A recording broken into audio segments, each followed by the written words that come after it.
Hey everybody, welcome to Slash Bash, where today I am bringing you another Choosing Beggar Reddit video. If you are new to the channel, then this is a great time to subscribe and click on notifications so you don't miss out on the fun. In our first story, when a choosing beggar pulls out the standard "I want to speak to your manager," the answer she gets isn't what she expected. Let's jump right in. This is a story from some time ago, the 1990s, when I worked at a full-service petrol station to pay my way through my university studies. It was a small station with only 7 pumps and a very small shop, very different from the modern model. It was also the last full-service station in quite an affluent area of my home city. As I have indicated in some posts a while back, one of the best things about working there was that the manager had our backs, and was old and cranky enough that he wouldn't take any crap from entitled customers, and we all knew it. One afternoon, it must have been around 3 p.m. when the shift change occurred. The manager was in his office counting cash, preparing bank deposits, with 2 staff taking care of the register and putting fuel into customers' cars. We were given strict instructions never to interrupt the manager at this time unless there was a fire, a holdup, or the zombie apocalypse. Now in this city, 3 p.m. is also the time when school kids are let loose. And in this suburb, it is the time when parents in unnecessarily large SUVs collect their precious little treasures from school. This meant that we would often have a large influx of vehicles, and it was sometimes difficult to get to all customers quickly, particularly if some also wanted oil, tires, etc. checked.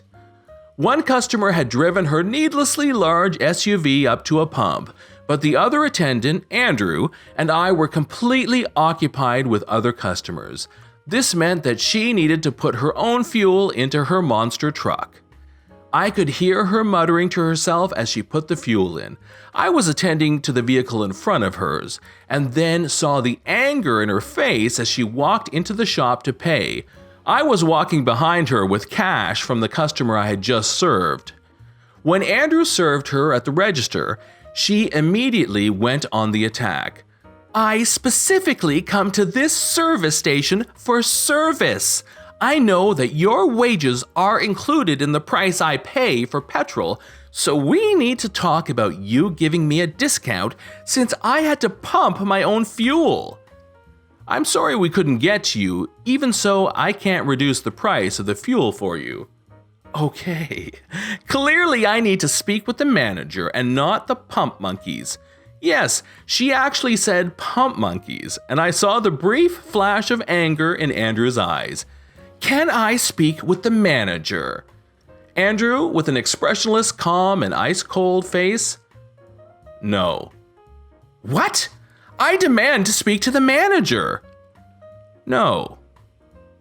"I want to speak with the manager now! This is outrageous!" "No. The fuel is $20, please." I was watching from a short distance to see her literally throw 2 $10 notes at Andrew, storm out, and leave black tire marks on the forecourt as she drove away. But it gets better. She called the station around 20 minutes later, demanding a full refund and asking to speak to the manager. Andrew had the pleasure of telling her no 2 more times. In story number 2, when a choosing beggar coworker's house burns down, the office pulls together some money for her. Is she grateful? Don't even joke about it. I've worked with Choosing Beggar for almost 2 years now. I liked her quite a bit when I first started working in the office, but it didn't take long for me to catch on that she was manipulative and was always cheating the system. She goes to lunch after the boss so he doesn't know exactly when she leaves, aka longer lunch breaks, comes in 30 minutes late every day because the boss is scheduled in an hour after she is, etc. She's been here much longer than our boss, and she has him wrapped around her little finger, so even if he did find out the kind of stunt she pulls, I highly doubt he'd care. Anyway, you didn't come here to listen to me rant about this woman, you came here for some good Choosing Beggar goodness. Unfortunately, Choosing Beggar ended up having a house fire a few months ago. The home was a total loss. Although I can't stand her, I obviously felt incredibly bad for her and her family. I got the approval from my boss and went around on a Friday afternoon to collect money from everyone in the office so that we could provide her with some gift cards to get back on her feet. In a little bit over an hour or so, we all pulled together about $500. Everyone who donated had a say in how the money would be used, and we agreed that we'd give $400 to Walmart, where she could buy anything from food to cleaning supplies to appliances, and the other $100 would be split, $50 to the family's favorite restaurant and $50 to the movies. She has kids, and we felt some of the money could be used to escape from their new reality of rebuilding, and that they could have a little bit of fun when things got too overwhelming. On Monday, she returned to work. We gave her the gift cards. We didn't make a big deal about it as we didn't want to embarrass her in any way. She instantly turns to me, and I think she's going to thank us or something, but no. "Oh. So you didn't think I could use another $100 to Walmart?" You realize we lost everything, right? Another $100 could have gone a long way for us. I took the high road. Something inside of me reminded me that she was going through a lot, so I told her to let me know if she needed help with anything. Then I turned around and went back to work. Obviously, I hated her stupid guts at this point. The gift card incident was a few weeks ago, but what happened yesterday took the cake. I really need a new lunchbox. My old one was lost in the fire. I'm not saying anything because I still hate her stupid guts. She looks on Walmart's website for a new lunchbox.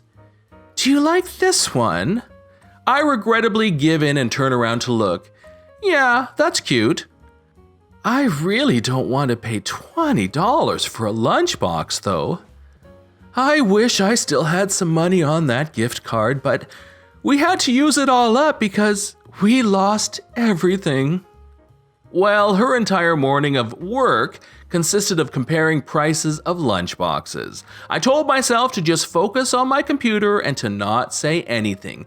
But again, something inside of me told me I needed to help her out. I offered up a lunchbox I hardly ever used. It was in perfect condition and was similar to the one she had been looking at. I went home at lunchtime to get the lunchbox and brought it back for her. At first, she seemed thrilled and incredibly grateful, but of course, that didn't last long. "This is from Walmart, right?" "Yes. I wonder if I can return it and get the money for it to buy one I really like. I've had that thing for about 2 years and I don't have the receipt. I'm sure they'll give me a store credit, especially if I tell them I had a fire." Okay. So there you go, folks. The story of my entitled coworker. Hope you enjoyed. Oh, and before I get comments telling me I should have spoken up, I understand. I really would have liked to have said more, but I work every single day with this woman. I really don't want to start a beef with her.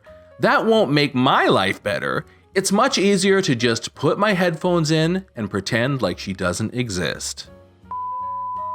In story number 3, we have a choosing beggar who demands baby formula. After I had my first child, I bought some baby formula because I wasn't sure if I would be able to breastfeed. This formula had 2 packages in the box, and I had opened one of them, but since the breastfeeding worked out fine, I didn't need the other one. Since baby formula is quite expensive and I don't like throwing things away, I posted an ad and explained that I would sell the remaining package, 1, for €2.50. A woman texted me to say that she wanted it and asked if I would send it to her. She told me she had a baby recently and really needed this particular brand since her baby handles it well. I reminded her that it's only 1 package, which she said is fine since the price was really cheap for this particular brand, and told her that I would send her the formula without additional shipping fees. She only needed to pay the €2.50. She was happy, PayPal'd the money, and I sent the formula and thought nothing of it anymore. She texted me a few days later. Your package arrived, thanks, but where is the rest of it? Oh, I'm glad it came so quickly. What do you mean by rest? I put the instructions to mix the formula inside. Yeah, I found them, but where's the other package? Does it come in another package? I'm confused. I told you there was only one sealed package left, and this is what I was selling. You said that's okay. No, your ad clearly said that it's a whole box. I wanted a whole box. No, it didn't. You can look it up, it's still on the page. I'm sorry for the misunderstanding, but I wouldn't sell a whole box for only €2.50.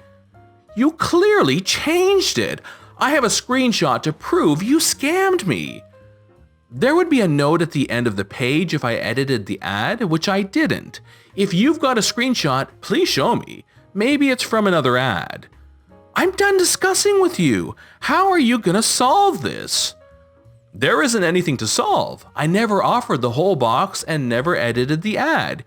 You got what I offered and we agreed on. You scammed me. Either you send me a whole box or you send me the money for it. Not gonna happen. I'm reporting you. You scammed me. Feel free to do so. Have a nice day. This is John from Slash Bash. Thanks for watching. If you've enjoyed the video and want to see more of them, then please hit that subscribe button. It'll help me hit that 10,000 subscriber goal that I have. We'd love for you to drop a like, share it with your friends, and we will see you in the next one.